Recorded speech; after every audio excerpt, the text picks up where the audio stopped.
Katika maji yenye msuguano wa kisiasa na kijeshi ambapo kila wimbi linaonekana kubeba ujumbe wa mamlaka na mgogoro, tukio jipya limetikisa moja ya njia muhimu zaidi za kibiashara duniani.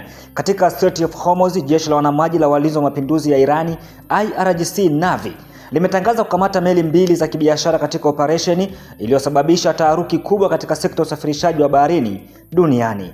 Kwa mujibu wa taarifa rasmi iliyotolewa na IRGC Navy, meli zilizokamatwa ni MSC France SCA inayodaiwa kuwa na uhusiano na Israeli na Epamic Nodes, zote zikishukiwa kuvunja kanuni za usafiri katika eneo hilo nyeti la kimkakati. Hatua hiyo imeelezwa na Teherani kama sehemu ya kile inachokiita ulinzi wa haki za taifa la Irani na usalama wa bahari yake. Katika mazingira ya kawaida, mlango wa Strait of Hormuz ni njia ya amani ya biashara, lakini katika siku hii iligeuka kuwa uwanja wa tahadhari kali za kijeshi. Meli za IRGC zilionekana zikisogea kwa kasi na nidhamu ya kijeshi, zikifuatilia na kuzuia meli hizo mbili zilizoshukiwa kuwa za Israeli, zikiwa zimevunja kanuni za urambazaji. IRGC ilieleza kuwa meli hizo zilikuwa zikifanya safari za siri, zikijaribu kutoka katika eneo hilo bila kufuata taratibu rasmi za usalama wa baharini. Zaidi ya hayo, zilituhumiwa kuchezea mifumo ya urambazaji, kitendo ambacho kilielezwa kuwa hatari kwa usalama wa meli nyingine zinazopita katika njia hiyo yenye msongamano mkubwa wa mafuta na bidhaa za kimataifa. Hatimaye, baada ya kufuatiliwa kwa karibu na kusimamishwa, meli zote mbili zilielekezwa katika maji ya Irani kwa ukaguzi wa kina wa mizigo, nyaraka na historia ya safari zao. Tukio hili lilifanyika katika eneo la kawaida. Strait of Hormuz ni mojawapo ya njia muhimu zaidi za dunia, ambapo karibu theluthi ya mafuta yanayosafirishwa baharini hupita kila siku katika njia hiyo. Kila tukio linalotokea hapa huathiri bei ya mafuta, usalama wa kimataifa na hasa siasa za dunia. Kwa hiyo kukamatwa kwa meli hizi mbili za Israeli kumetafsiriwa na wachambuzi kama ishara ya ongezeko la mfuatano katika eneo ambalo tayari lina historia ndefu ya migogoro ya kisiasa na kijeshi. Katika taarifa yake, IRGC Navy ilisisitiza kuwa haitasita kuchukua hatua dhidi ya meli yoyote itakayokiuka sheria zake za usafiri katika maji ya eneo hilo, likieleza kuwa usalama wa bahari ni mstari mwekundu ambao hauwezi kuvukwa bila matokeo. Kwa mujibu wa taarifa hiyo, hatua iliyochukuliwa dhidi ya meli hizo ni eneo la usafirishaji wa karibu unaofanywa na vikosi vya Irani kuhakikisha hakuna uharibifu wa usalama wa baharini au udanganyifu wa mifumo ya urambazaji. Tukio hili limeibua hisia kali katika duru za kimataifa. Wachambuzi wa masuala ya bahari wanasema hatua kama hizi huongeza hatari ya makabiliano ya moja kwa moja kati ya mataifa au vikosi vinavyohusika na meli husika. Kwa upande mwingine, Irani imeendelea kusisitiza kuwa hatua zake zote ni za kisheria na za ulinzi wa taifa, ikikataa madai yoyote ya uvunjivu wa sheria za kimataifa. Katika maji ya Strait of Hormuz, kila wimbi linaonekana kubeba simulizi la nguvu, hofu na diplomasia ya kimvuli. Kukamatwa kwa meli hizi mbili kumefungua ukurasa mpya wa taharuki katika bahari ambayo tayari imekuwa uwanja wa mashindano ya kimkakati ya mataifa makubwa. Na wakati dunia ikisubiri hatua zinazofuata, swali linabaki likining'inia hewani. Je, huu ni mwisho wa tukio la kawaida la usalama wa baharini au ni mwanzo wa msuguano mpya katika moja ya njia muhimu zaidi duniani? Kwa sasa bahari imenyamaza, lakini kimya chake kina uzito wa radi inayosubiri kupasuka. Katika hatua nyingine, anga zito ya mvutano wa kisiasa na kijeshi unaozidi kupaa Mashariki ya Kati, Iran imeweka wazi msimamo wake mkali zaidi kuwahi kusikika katika miezi ya hivi karibuni, kwamba jeshi lake liko tayari wakati wowote, kwamba orodha ya malengo ya kujibu mashambulizi imeandaliwa kikamilifu ikiwa Washington itarudia kile Tehran inakiita uchokozi. Kauli hiyo imekuja kufuatia kipindi cha machafuko kilichoanza mwishoni mwa mwezi Februari hadi Aprili mapema, ambapo Iran inasema ililazimika kujibu kile inachokiita kama mashambulizi ya pamoja Marekani na Israeli dhidi ya maeneo yake nyeti ya kijeshi na usalama. Kwa mujibu wa taarifa za maafisa wa kijeshi wa Iran, mashambulizi ya kujibu yalikuwa katika mawimbi takriban 100 tu, yakilenga maeneo ambayo Tehran inayaona kuwa ya kimkakati kwa maslahi ya maadui wake katika kanda ya Mashariki ya Kati.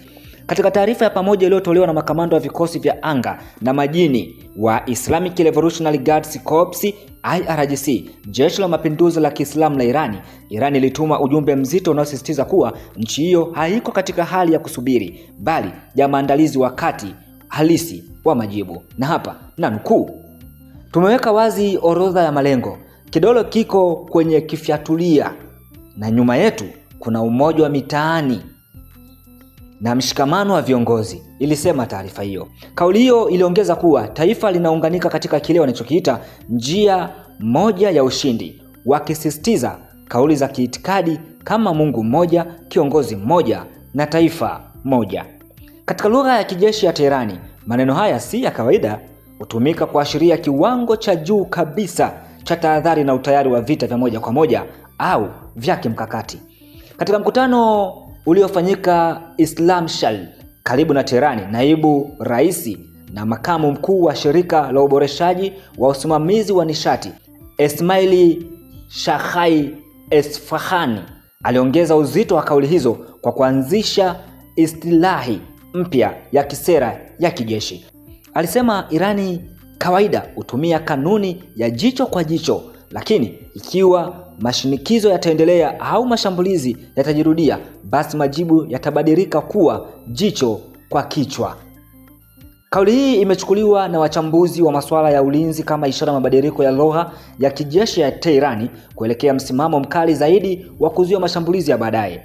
Esfahani pia alihusisha mgogoro huo na sekta ya nishati, akionya kwamba iwapo shabaha ya mafuta ya Irani itaguswa, basi majibu yatakuwa ya kulenga miundombinu ya nishati ya upande wa pili wa mgogoro. Mvutano huu unaripotiwa kuanza Februari 28 mwaka huu, ambapo mashambulizi ya anga yalilenga maeneo muhimu ya kijeshi ya Irani na kusababisha vifo vya maafisa wakuu wa kijeshi na makamanda wa ngazi za juu.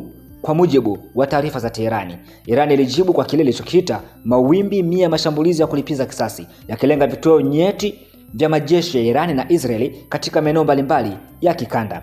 Ingawa taarifa hizi zinatofautiana kulingana na chanzo, upande wa Irani unasisitiza kuwa operesheni hizi zilikuwa za mafanikio, zikilenga kurejesha usalama wa kuzuia majeshi ya nje. Aprili 8, baada ya takribani siku 40 za mvutano mkali, ilisimamishwa kwa muda mapigano kupitia mpango wa kusitisha mapigano uliopatanishwa na Pakistani. Hata hivyo, mchakato wa mazungumzo ya amani kati ya Teherani na Washington uliripotiwa kukwama haraka, huku Irani ikilaumu Marekani kwa kuweka masharti magumu kupita kiasi. Kwa upande mwingine, Marekani ilidaiwa kuendelea na shinikizo la kijeshi kupitia uwepo wa majini katika maeneo ya kimkakati, jambo ambalo Teherani iliona kama kikwazo kikubwa cha kurejea kwenye mazungumzo ya maana. Rais wa Marekani Donald Trump amenukuliwa akitoa vitisho vya kulenga miundombinu ya kiraia ya Irani, ikiwa ni pamoja na madaraja na mitambo ya nishati, endapo Teherani haitakubali masharti ya Washington katika mazungumzo yajayo. Irani imejibu kwa msimamo mkali, ikisema kuwa vitisho hivyo havitabadilisha maamuzi ya taifa hilo, bali vinaongeza tu kiwango cha tahadhari na maandalizi ya kijeshi. Kwa mujibu wa IRGC, Irani haitishwi na maneno yoyote kutoka nje, na kwamba historia imeonyesha uwezo wake wa kustahimili shinikizo la kijeshi na kiuchumi kwa muda mrefu. Wachambuzi wa masuala ya usalama wa kimataifa wanaona kuwa hali hii inaendelea kuwa tete zaidi, hasa kutokana na ukweli kwamba pande zote mbili sasa zinatumia lugha ya moja kwa moja ya kijeshi badala ya diplomasia ya kawaida. Kauli kama kidole kwenye kifyatulia na orodha ya malengo kinaonyesha kiwango cha juu cha utayari wa mapambano, ingawa bado kuna nafasi ya mazungumzo ya nyuma ya pazia. Katika mazingira haya, Mashariki ya Kati inabaki kuwa eneo lenye msuguano mkubwa wa kimkakati, ambapo kila kauli au hatua inaweza kubadilika kuwa mlipuko wa kisiasa au kijeshi kwa kiwango kikubwa. Ingawa pande zote mbili bado hazijafikia hatua ya vita vya moja kwa moja vinavyoendelea kwa kasi, lugha inayotumika sasa inaonyesha dunia iliyosimama kwenye ukingo mwembamba wa amani na mgogoro mkubwa. Kwa Irani, ujumbe wake uko wazi: utayari upo, orodha malengo ipo, na majibu yatategemea hatua ya adui. Lakini kwa upande wa pili, yaani Marekani na washirika wake ambao ni Israel na mataifa mengine ya Magharibi, changamoto inabaki ni kama diplomasia inaweza kushika kasi ya maneno ya kijeshi yanayozidi kuwa makali kila siku. Katika hali hii tete, dunia inatazama ikingoja kuona kama maneno haya yatabaki kuwa onyo au yataendelea kuwa historia mpya ya mgogoro mkubwa wa kimataifa. Na hii ni Shehena Media. Usisahau kusubscribe, kulike, kucomment na kushare ili uwe wa kwanza kupata habari za uhakika.